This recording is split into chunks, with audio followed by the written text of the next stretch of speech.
Ayun, so may challenge tayo ngayon. Ang tour guide ang i-guide natin. So baliktad naman. So sabi niya, first time daw na pupunta siya sa Kama Falls. So tama ba? First time mong pupunta sa Kama Falls? Tama, first time. Ayan. Yun. So ako, pangalawang beses ko na. At ito supposedly pangatlo natin na pagpunta sa Kama Falls.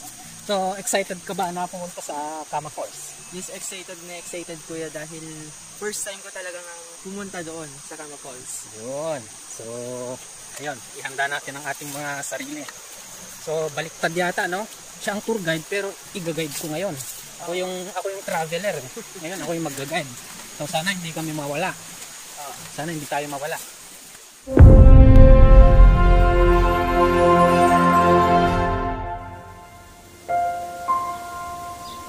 Ito ang Sikalaw, ang huling paraiso sa bayan ng Lasam. Payapa ang buhay gaya ng mga tubig sa batis.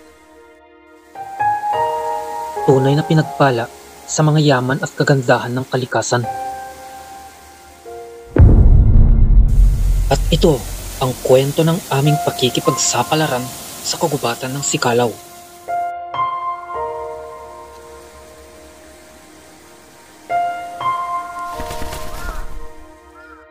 Aming tinungo ang masukal na kagubatan, dala ang pag-asang aming makakamit ang kagandahan ng kalikasan.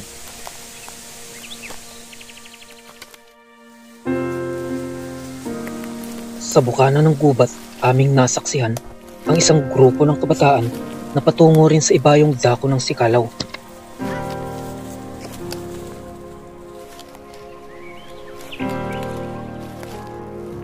Sa kabilang dako, aming nakasalubong ang isang pangkat ng mga katutubo na patungo rin sa puso ng kagubatan.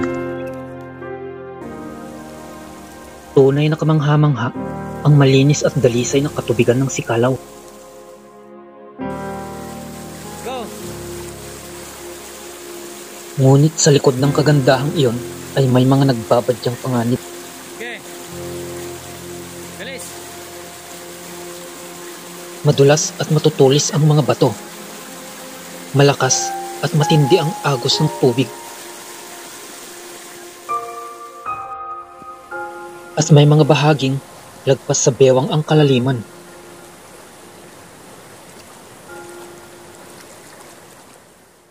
Okay, so unfortunately meron tayo nakita na kingfisher, kulay blue. Mayaman talaga ang Sikalaw sa mga batbang uri ng ibon. Pero ito minalas lang at nakuli siya sa isang patibong net.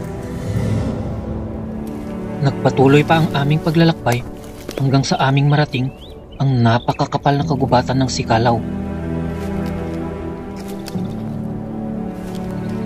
Dito ay namangha kami sa mga iba't ibang uri ng nilalang na aming nasaksihan. Tunay na napakaganda.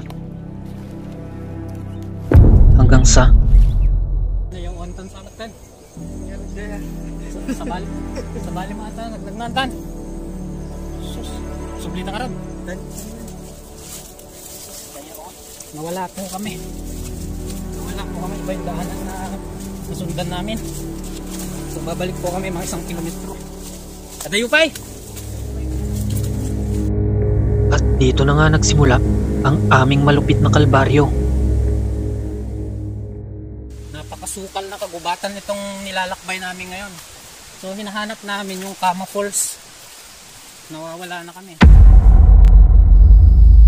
So mga tropa, na dead end kami rito. Nawawala kami, hindi namin makita yung daanan papunta sa Kama Falls. So kung sakasakali, pangatlong beses ko nang makapunta rito. Pero itong kasama ko, first time, so hindi niya rin alam yung daanan. Kaya ang gagawin namin, hahanapin namin yon manually. So gagawa kami ng butas sa pamamagitan ng itak. Mahirap tong ginagawa namin, nawawala kami. Hindi na namin alam yung lalabasan namin. Napakakapal na kagubatan. Napakakapal na kagubatan, guys. Wala na kami madaanan, no choice kami, nawawala kami. So ang gagawin namin, talagang hahanap na kami dito ng madadaanan.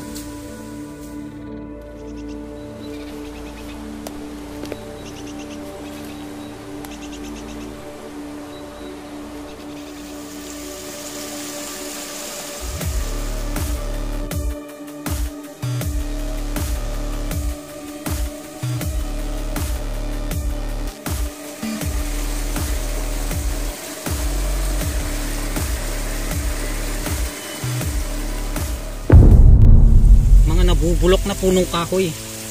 Ito ang tinatawag na ecological balance. Kailangang mamatay ang mga matatandang punong kahoy upang magbigay daan sa mga panibagong pagtubo. Ito siguro ni Kuya. Alright, ang ganda man. So. Ito yan. Sige, diretso. Ayun, sa wakas, narinig na namin. So, nagbutas kami ng daanan dito kasi nawawala kami. No choice na.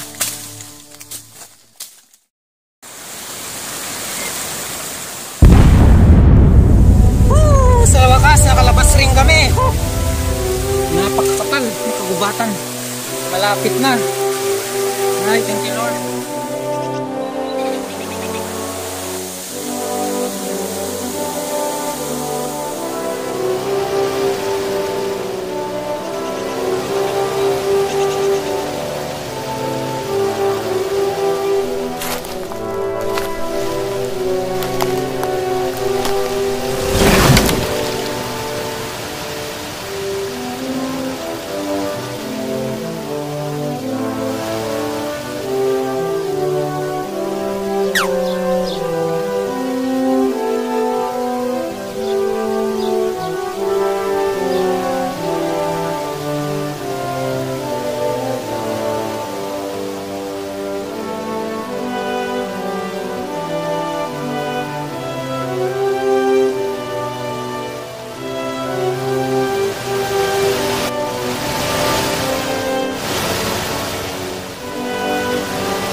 Hinahanap namin yung Kama Falls pero nawala kami, but the good thing is meron kami nakitang isang waterfalls na hindi pa nadidiskubre sa social media. Dahil sa layo ng aming nilakbay, hindi na namin namalayan ang unti-unting pagkatunaw ng oras. Malapit na palang pumikit ang gininto ang araw. Patungo sa aming daraanan, may nagbabadyang takot sa amin ang dala ng ilog. Bumubulwak ito na tila ba pinaglalaroan ng mga engkanto. Ang arte na tilo mga sunggo dito. Nakalusot man, hindi kalman. Apay, dadailan daya sa bam dito. Dadailin na sa mga pagpakat na. Kanak to nga rin niya. Pa, namin nagyay. May ibos dagi, hanang pan, ibos lasan. Ibaban. So, may tao. Pa mga nalay nga rin na dyan. Anak makalaan mo ako na. Sila dyan. Sila di maakno. Lagyan. Kalatungan. Kasano pagluto data? Dumawat ka man? Salad. Kil natin. Tapos? Kamatis. Laso na, bugoong. Laso na kang bugong. Para manam data, nagatid dyan na ako. Okay. Nyatok kil natok nga nalaing no ajay pagkulang. Kapag nalagas lang malapit dyan. Kasla kalunay sa balimat. Sa balan. Okay, sige. Oh, thank you nga rin. Ate, oh, thank you. Kami tumanin. Ano mapang kami tumanin dyan falls lang. Kuyo rin na kami tumanin ha. Nakita ka, nagsurang ka. Uwan, awang tao kami tatay. Latag subli kami to. Thank you. Ginabi man tayo sa ating pinuntahan, naranasan naman natin ang isang magiting na pakikipagsapalaran na ating dadalhin habang tayo'y nabubuhay.